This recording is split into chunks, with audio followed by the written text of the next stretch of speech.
実は世界観を共有している作品。絢爛世界、ダンベル世界、一生千金世界みたいなのを聞きたい。ハイキューと前作四谷先輩の怪談もつながってるね。四谷先輩の主人公誠の兄はハイキューの涌谷みなみの中島健。リボーンとエルドライブもイラストブックによると確か同じ世界観だったような。エルドライブのアニメでボンゴレ9代目来日のニュースが流れてた。シティハンターの喫茶キャッツアイはキャッツアイこと木杉三姉妹から海坊主が店を借りていることが2019年の映画で判明した。終盤同じ世界観と明かされたあやかしトライアングルと大和幻想記。前作キャラがほのめかされたりクロスオーバーすると大好きだった前作がまだ続いてると感じられて泣きそうになる。推しの子とかぐや様は告らせたいとかかな。推しの子はかぐや様から数年経ってからの物語なんだっけ。推しの子の世界では周知院学園生徒会メンバーはもう大人になってる。あと恋愛代行もつながってる。天空の城ラピュタと未来少年コナン。ムスカの子孫がレプからしいね。子孫がいるってことはムスカがシータ言ってる時にはすでに子供がいたってことか。闇のイージスとしが2人を分かつまでは同じ世界観。原作でも作画でもない人の作品とクロスってすごい珍しい気がする。後発の作品でジーザスが名乗りを上げるとテンション上がる。わかる。ジーザス出てきた時くっそテンション上がったわ。ブリーチとバーン・ザ・ウィッチ。アナ雪とラプンツェルかな。戴冠式の招待客にラプンツェルとユージーンがいるんだよね。アナ雪2出るまではラプンツェルとアナの母親は姉妹だとか言われてたよね。永遠の消防隊最終話のさらに遠い未来の世界がソウルイーター。まさかラストでつながっているとはね。延々を見た後にソウルイーター最終巻で死神様とエクスカリバーが一緒にいるところを改めて読むとなんか泣ける。ヌラリヒョンの孫などの椎橋博作品。東京規模探訪に陸王とつららが出たり神尾優に警戒員の兄ちゃんが登場したり、岩本先輩にスケバンたちと同じ名字と能力を持つ後輩たちが登場したりとつながってる作品が多い。これマジで地味に全部つながってるんだよな。岩本先輩世界で妖怪はどうなってんだろう。FF10 と FF7。FF10 に登場したシンナくんが後のシンナカンパニーの創業者になっている。これ10-2で突然生えてきたのもあって嫌い。あれそう考えてるスタッフもいるってデータで公式の見解ではないって認識だったんだけどな。初期設定か裏設定か忘れたけどナディアとエヴァンゲリオン。ガーボイルの仮面を取ると顔が冬月先生なんだっけ。この2人が同一人物や血縁関係があるとは明言されてない。それはそれぞれのキャラがたまたま声優が同じでさらに声優さんを元にキャラクターデザインがされているから似てるっていうネタでは。ワンピースと読み切りのモンスターズ、リューマのやつ。リューマが生前はの国から出て修行の旅に出てた頃の出来事が読み切りの話ってことになってたはず。リューマは世界観共通なのかスターシステムの類なのかどっちだろう。ワンピースの世界ではすでに病気で命を落とした伝説の剣士として名を残しているようです。で SBS でオダッチが言ってるね。ワンピの世界って言ってるからスターシステムかも。ドラえもんも結構つながってる。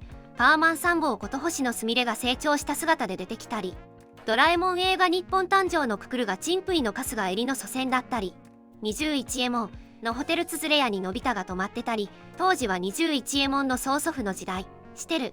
エスパーマビにドラメンバーが出たりもしたね。ククルってそうなの？かなり衝撃的。のび太の祖先だったりしてって映画で言ってたけどまさかエリの方とは。藤田和弘の黒博物館と和月信弘のエンバーミングがつながってたな。別雑誌、別作者で世界観を共有してるの珍しいよね。颯と富川とかも一緒じゃなかったっけ？富川の主人公夫婦が最初に住んだアパートの大家が颯の渡ると先だったな。大ダークの世界はドロヘドロの遥か未来の話。そうなの。大ダーク読んでみようかな。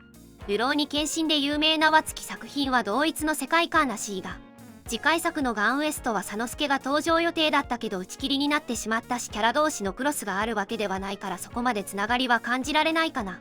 もののけ姫とトトロも、小玉が成長するとトトロになる。小玉がトトロになるってマジ？都市伝説では正確には七神の森がなくなって人間と自然の力関係が逆転したことで神の時代は終わりを告げ、そこに住んでいた精霊の小玉は巡り巡ってトトロのような不思議な生き物になるという話じゃなかったっけ？トトロが急に得体の知れない存在に思えてきた。アイドルマスターとエースコンバット3はつながってるんだっけ？なんで？直接じゃなくて UGSF、ナムコの STG 作品をメインとした世界観を介して間接的に関係があるとかだったような。猿渡哲也のタフシリーズと暴れ分野シリーズ。分野の主人公が鍛えるために買った本の著者がタフに出てくるトレーナーだったりいろいろある。猿先生意外と考えてた。クール今日の作品はかなり世界観つながってること多い。メイドラゴンの世界と旦那の世界とメツコの世界がつながってるのが分かった時は笑った。なんならピーチボーイリバーサイド要素も時折出してくるし、相当カオスだぞあの世界。というか原作がクール今日の作品は全部つながってたはず。ピチボ世界を一回作り直して今のメイドラゴンとか小森さんとかの世界になってる。昔そこらあたりの世界観を本人がざっくり一枚の図にしてあげてた。スレイヤーズとロストユニバースは少しだけつながりがある。スレイヤーズで語られた異世界の魔王ダークスターの世界がロストユニバースの舞台。神坂はじめ作品は全部つながりなかったっけ？五十嵐正国先生の川柳少女と全く最近の探偵トクタラ。前者の主人公兼ヒロインナナコと後者のヒロイン兼ゴリラ真白が友人。潜入捜査のために真白がナナコの高校の制服を借りる会があり、単行本の幕間でナナコが後ろ姿で登場していた。クランプ作品って大体一緒なんだっけ？カードキャプターさくら、翼、ホリック、X までは覚えてる。レイアースとかどうだったっけ？クランプ作品全体が一つのでっかいマルチバーススターシステム世界観でつながってるけど個々の世界を構成する細々とした法則は別々、ほぼ共有していないだった気がする。名探偵コナンと魔術カイトと刃は有名だけど、最近4番サードという作品も同一世界なのを知った。コナンの場合世界観が共有してるんじゃなくてコナンの世界で新しく作られたキャラって感じ。スターシステムでしょ。同じキャラだけど経歴や過去は違う。コナンは基本的にファンタジー要素はないし。あれだけですとしてるキッドに関しても作者が名探偵コナンの世界では過去の魔法はないということでお願いします。とマジカイトは線引きしてるからな。まあコナンは仮泥棒のメソッド、私立探偵浜マイク、金田一少年の事件簿、ルパン三世とかともコラボしてるからな。これ全部の世界観が共有されてたら大変なことになる。陰木団地は作成病棟のキャラが出てるけど同じ世界なのかスターシステムなのか。確か世界観同じじゃなかったっけ？沼尻と桐谷が病棟の話でやらかして刑務所に入って出所した後の物語が陰木団地。宮下明の男塾はいろいろとシリーズがあるけど、天より高くも世界観は多分男塾と同じで天より高くで桃が総理大臣になって暁男塾でもその設定はあるから時系列的に男塾、天より高く暁男塾になると思う。極男塾で全てが同一世界になった宮下ワールド。まさかボギー・ザ・グレートの続きを見れるとは思わなかった。ジャンプで一番最初の好きなのに打ち切られた作品なので感慨深かった。ウルトラマンも光の国出身のウルトラマンは世界観がつながってるのが多いな。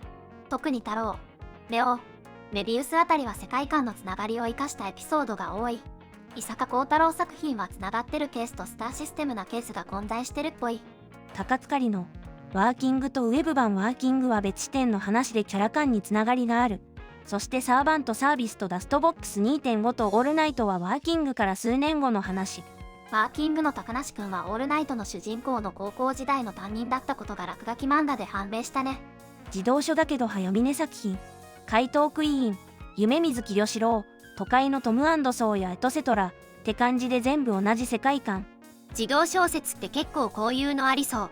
ゲスト出演とスターシステムと世界観共有がごっちゃになってる感があるね。